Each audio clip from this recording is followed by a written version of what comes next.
Welcome back to Down the Road. There was a gunfight in downtown Minneapolis, and you had a gunfight between a couple of different vehicles that ended in a crash that killed a woman on a scooter. And of course, this isn't the first time that we've heard of violence happening in Minneapolis. This was all near Target Field, a place that I was just a couple weeks ago. And then last weekend, I was down in the cities for a football game at US Bank, which I go to. I'm 3 hours from downtown Minneapolis, so I go there a lot. And Bill Werner is a good friend to the show. He's with the Minnesota News Network, and he's good enough to come on with us. Bill, good to have you back on our trek down the road. Good to be back under these circumstances. We'd like to be able to talk about more pleasant things, but it's kind of one of those shocking things. I mean, you hear this stuff happens in Minneapolis, right? But to have an actual rolling gun battle going through downtown, I don't know if they actually fired shots in the main part of downtown, the skyscraper area, but eventually, as you say, they ended up just a few blocks from Target Field, and one of the drivers lost control and hit a woman on a scooter and killed her, and an innocent bystander. Yeah. So what's going on, Bill? I mean, what is going on? I don't get it. That isn't the Minneapolis area that I knew. No, or the Minneapolis area that I grew up in, or even the Minneapolis that I've known up until just a few years ago. And I think, and Joel, we've kind of talked about this before, but the real demarcation point was COVID and George Floyd. Because when COVID happened, of course, you had a lot of downtown workers not down here anymore. A couple 100,000 used to come down here on a daily basis, in and out, fill up the offices and the skyscrapers and so on. And you don't have those folks here anymore to that level, and you're probably not going to have them back for a while. Then you put that on top of that, George Floyd's murder, and all of the civil unrest surrounding that, and the decimation of the ranks of the police department, and all of the ramifications of that. I really think what you have here, and whether they're reading it correctly or not, I think that the criminals, the bad elements, the bad guys have, excuse me, the sense that police enforcement isn't strong and that they can get away with stuff. Well, even areas, like downtown Minneapolis, where that kind of, I don't want to say that was off limits, because there were areas on the edges of downtown, right? Okay. In the edge of the warehouse district where you had this kind of stuff going on, shootings, multiple people, gang-related stuff at bars and so on. Okay, but now it's kind of the whole downtown area that you just, it's not safe. Well, what it comes right down to. I guess the obvious question is, are they right?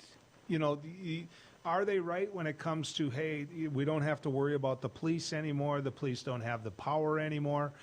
There were people that were using incredibly bad messaging when they were talking about defund the police. I don't know anybody that would have stood for that, no matter how they defined it. They already lost me in the beginning on the debate. And of course, as you mentioned, you've got the whole George Floyd incident, which brought to light some of what was going on. If you're seeing it once, it happened many more times, but that doesn't mean you take away the ability for police to police. And so, two questions, Bill. Are they right that the police don't have the power to do anything anymore? And is part of the problem that nobody wants to be a policeman in Minneapolis anymore? Well, both of those things, I think, are correct. The force is reduced in size significantly. It's embattled in the sense of that there are a significant number of the citizenry that do not trust the police, don't want them around. I mean, look what happened in the area around George Floyd Square, right, where essentially the police didn't go into that area for an extended period of time. The citizens didn't want them there, right, because of what happened with George Floyd. And George Floyd is only the most dramatic example of some of the things that have been happening in Minneapolis. So you have that kind of a situation where, if you're going to have, effective enforcement of the laws against criminals, the citizens have to be involved also, right? So that's true anywhere. I don't care if it's in Minneapolis or Fargo or some small town, okay, in Montana. The citizens have to say, hey, this is not right. We're going to help you, officers, and apprehend these criminals, and not so much in terms of carrying guns necessarily, right? But to just support them in doing it. And if people don't do that for whatever reason, say what happened with George Floyd, and the areas that are most affected by that kind of activity are the folks that saw and were directly affected by George Floyd, and there is an alienation there from the police, obviously. So therefore, there isn't the community support, at least not to the level that it used to be. So then you have this situation where criminals are doing this, and then they kind of push and say, well, let's see about downtown, and let's see about this area and that area and the other area, right? Because there's nothing holding it back. And the whole issue of defunding the police, that's the way it was framed. There's a lot of politics in there. There's a question on the ballot that basically says this fall, it basically says replace MPD with the Department of Public Safety. Okay, but the key thing on that ballot initiative that folks need to remember is that it removes the requirement in the city charter that there be a minimum number of police per capita. Okay, so therefore, that kind of, hey, minimum level of staffing police, that would go away if that amendment passes this fall. Well, citizens of Minneapolis need to decide whether they want to go that route.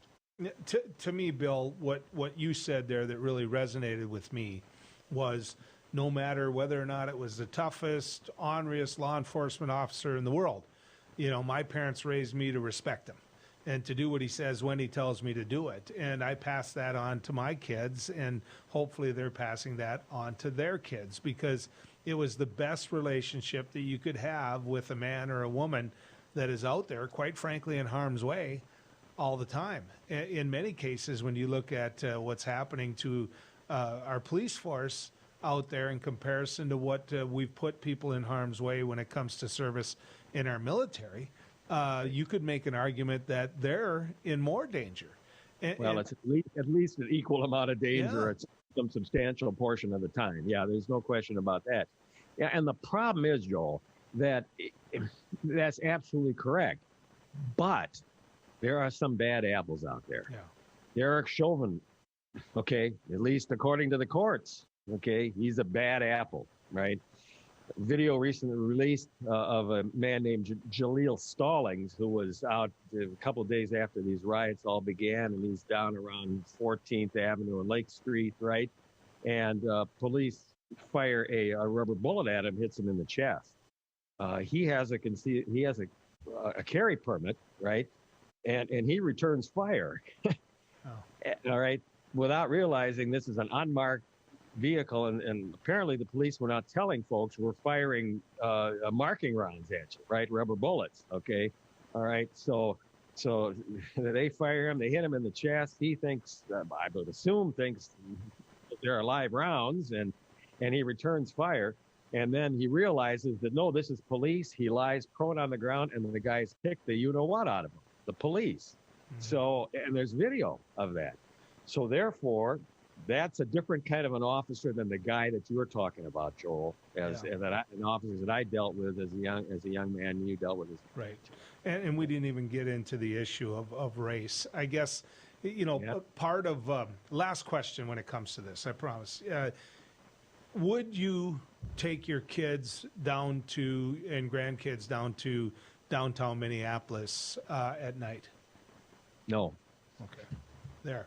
I wouldn't do it. And I'm sorry, downtown council, Chamber of Commerce.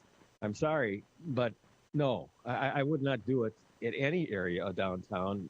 At least, no. I mean, you can maybe, if you're real careful, you stay close to your destination, so on. But wandering off on the back areas or late after hours or the bars, no, I wouldn't do it. Bill, always good to visit with you. Thanks for your time.